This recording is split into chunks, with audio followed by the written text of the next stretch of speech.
Кемел адам Қайрат Жолдыбайұлы. Уақыт өтті, кеш қалдым демеңіз. Абай 29 қара сөзінде қазақ мақалдарының ішінде не құдайшылыққа, не адамшылыққа жармайтындары да бар дейді. Сондай мақалдың бірі 30-да орда бұзбасаң, 40-та қамал алмассың деген сияқты шектеу. Өкінішке қарай біздің қоғамда адамдарды белгілі бір қалыпқа, стандартқа бұғаттап тастайтын осы сияқты психологиялық кедергілер жетерлік. Яғни адамдар белгілі бір жасқа дейін жақсы карьера жасауы, ғылыми жаңалық ашу, кәсіп дөңгелету, тағы басқа жетістіктерге жетпесе, кейін бәрі кеш дейтін ұғым. Тіпті адам санасына сіңген мөлшерлі жастан кеш қалсаң, сізге уақыт өткен табар сияқты мүсіркей қарайды. Мұндай көзқарас салдарынан адамның талабы мұхалып, санасы күйзеліске ұшырап, депрессияға түсіп кетуі әбден мүмкін. Нәтижесінде жаңалыққа ұмтылып, тың мүмкіндіктер қарастыруға, талпыныс жасауға, кәсіп үйренуге, ең бастысы өмірін мәнді де сәнді етуге тырыспайды.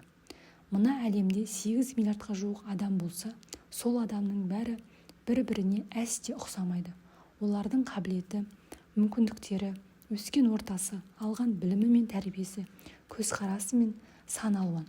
Сондықтан да олардың белгілі бір өмірлік межені бағындыруға қызығушылығы да әртүрлі болады.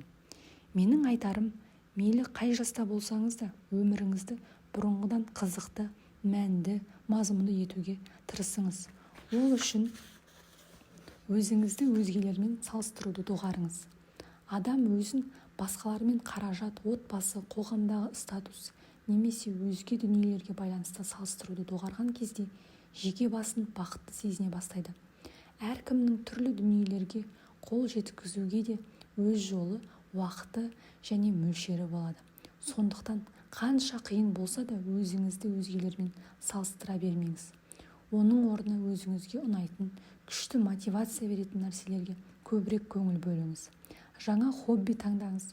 Ол музыкалық аспапта ойнау, әйел адам болсаңыз, тегін тігу сияқты бұрын істеп көрмеген дүние болғаны дұрыс. Жаңадан тіл үйреніңіз.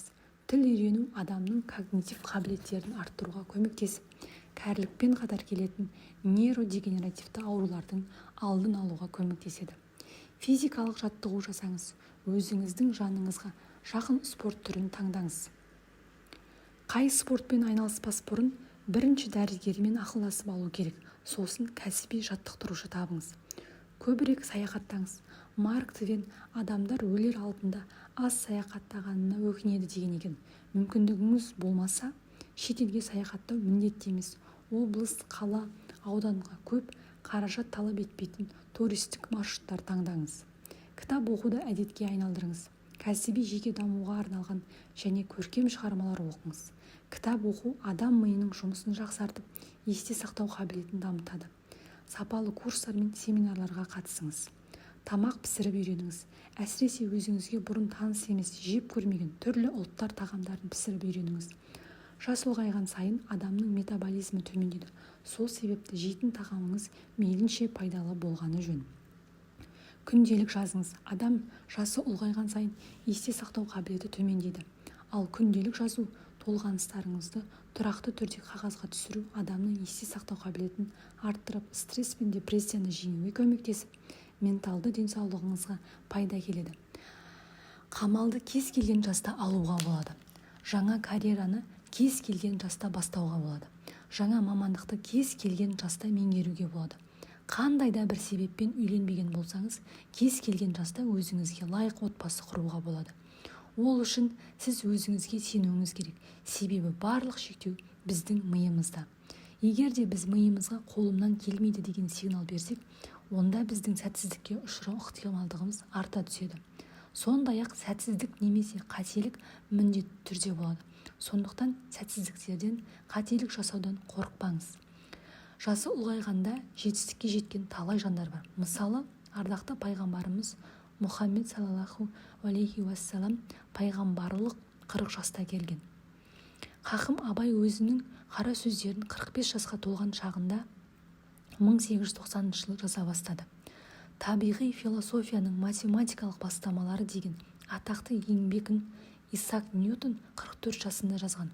Осы еңбек арқылы бүгінгі таңда қолданыстағы инженерлік саланың негіздері қалыптасты. Ахмет Байтұрсынұлы 40 жасында 1913 жылы қазақ газетін шығаруды қолға алған. Әйгілі композитор Бетховеннің дәуірлеу кезеңі 35-45 жас аралығы. Ол осы кезеңде философиялық ойға құрылған шығармалар жазды. Ыбырай Алтынсарин 46 жасында Ырғызда қыздар мектебін ашты. Бұл қазақ халқын ағарту жолындағы ең елеулі еңбектерінің бірі.